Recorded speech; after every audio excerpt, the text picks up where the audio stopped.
Hello friend, आपका मेरे channel पे फिर से स्वागत है। इस वीडियो में हम एक और नए फीचर्स के बारे में बात करते हैं जो रिएक्ट 19 के अंदर अपडेट हुआ है। उसके अंदर फॉरवर्ड रेफ एक फंक्शन हुआ करता था, जिसकी वजह से हम जो हमारे पेरेंट कंपोनेंट होते थे उसमें से चाइल्ड कंपोनेंट को रेफरेंस पास करते थे।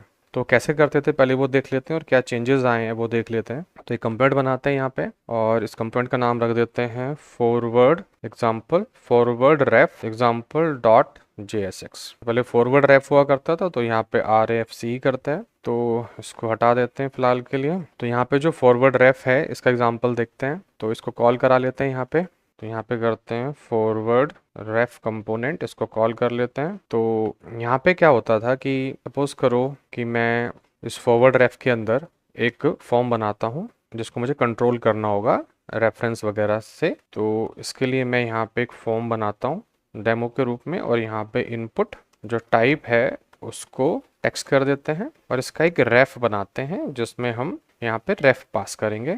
और इसके अंदर यहाँ पे प्लेस होल्डर लिख देते हैं, प्लेस होल्डर, और यहाँ पे हम एक वैल्यू जो है वो पास करेंगे प्रॉप्स के अंदर से। प्रॉप्स डॉट लेबल कह देते हैं इसको। इस तरह से सिंपल सा है और लेबल हो गया। और ये मेरा एक कह सकते हैं इनपुट बॉक्स है, तो फॉर्म भी नहीं लगाता, सिर्फ इसको यहीं पे यूज़ कर लूँगा, ना सेपरेट फॉर्म हो जाएगा। तो ये एक इनपुट के लिए हमने बना लिया कि इसमें एक इनपुट बॉक्स हमारा बन गया, टेक्स्ट बॉक्स। तो यहाँ पे जो है हमारी बाय डिफ़ॉल्ट प्रॉप्स आ जाती है। ये पहले जो होता था वो बता रहा हूँ। और इसके अंदर जब मैं इसे कॉल कर रहा हूँ तो यहाँ पे मैं एक बटन बना लेता हूँ। तो मैंने यहाँ पे बटन बनाया और बटन के अंदर मैंने टाइप कहा, इसको मैंने कहा ये सबमिट वाला बटन है ऐसे, और यहाँ पे मैंने कहा फोकस। ठीक है जी। तो मैं चाहता हूँ इसका फोकस आ जाए। और इसके अंदर जो ये है मेरा कंपोनेंट फॉरवर्ड रेफ वाला, इसके अंदर मैं एक रेफ बनाता हूँ जिसके अंदर मुझे रेफ पास करना होगा। ऐसे ध्यान दीजिएगा, ये मैं पास कर रहा हूँ। और यहाँ पे मैं एक लेबल बना रहा हूँ जो भी मैंने पास किया था कि एंटर योर नेम, कोई भी टेक्स्ट ऐसे डाल रहा हूँ लेबल के अंदर। तो इसके अंदर ये यहाँ पे जाएगा, प्रॉप्स के अंदर लेबल आ जाएगा, कोई दिक्कत नहीं है।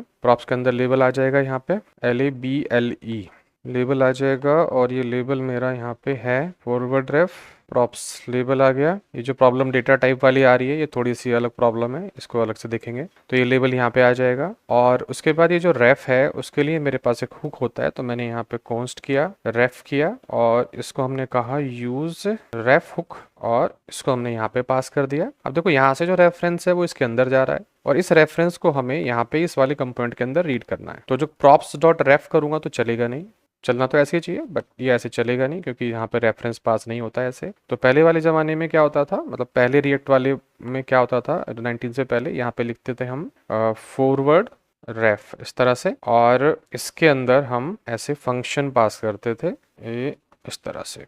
ठीक है, तो ऐसे पास करते थे। और ये जो प्रॉब्लम आ रही है डिस्प्ले नेम वाली, इसको भी सॉल्व कर लेते हैं। यहाँ पे करेंगे फॉरवर्ड रेफ एग्जाम्पल डॉट डिस्प्ले नेम, और इस नाम को हम डाल देते हैं फॉरवर्ड रेफ एग्जाम्पल इस तरह से। तो अब देखेंगे ये हमने सेट कर दिया, तो ये इन्फॉर्मेशन यहाँ आती थी और यहाँ पे जो है रेफ नाम का एक वेरिएबल भी साथ में पास हो जाता था जो फॉरवर्ड रेफ के थ्रू आता था। तो उसको यहाँ पे ऐसे कर लेते हैं। ठीक है जी, ऐसे काम करता था, ये ऐसे काम कर रहा है। और ये जो वार्निंग आ रही है यहाँ पे रिएक्ट प्रॉप्स टाइप वाली, इसको भी हटा देते हैं। यहाँ पे जाते हैं, बार बार प्रॉब्लम करता रहेगा वरना। और रूल में जाएंगे, यहाँ पे लिख देते हैं रिएक्ट प्रॉप्स टाइप, ये हमारी आ रही है, खत्म हो गई प्रॉप्स टाइप, और इसको हम कर देते हैं ऑफ, ऐसे प्रॉप्स टाइप्स कैसे कर देते हैं। और ये हमारा क्या था, प्रॉप टाइप, प्रॉप्स नहीं होगा प्रॉप टाइप, इसको ऑफ कर देते हैं। अब देखेंगे ये प्रॉब्लम चली गई क्योंकि ये इसकी प्रॉब्लम थी, वैसे कोई प्रॉब्लम नहीं थी। तो अब देखेंगे कि ये जो हमारा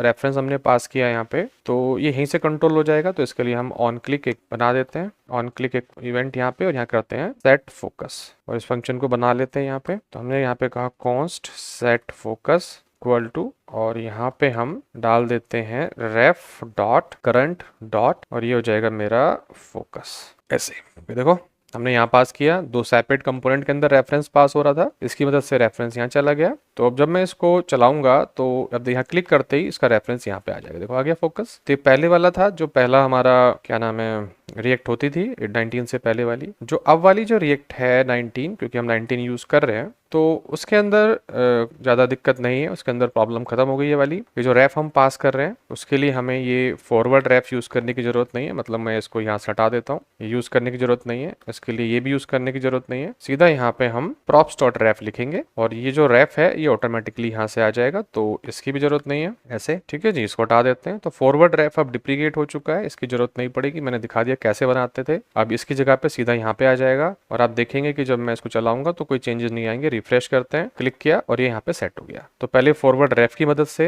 हम लोग ये फोकस लेते थे, रेफरेंस पास करते थे, और रेफरेंस की मदद से कुछ और भी कर सकते हैं, कलर वलर चेंज कर सकते हैं। बट जो एग्जांपल था वो मैंने आपको बता दिया कि नए वाले में फॉरवर्ड रेफ लगाने की जरूरत नहीं है, पुराने वाले में लगा के ऐसे सेट करते थे जैसे मैंने आपको बताया। तो अगर आपको अच्छा लगा हो तो वीडियो लाइक कर दीजिएगा, चैनल को सब्सक्राइब कर लीजिएगा। Thank you for watching this video.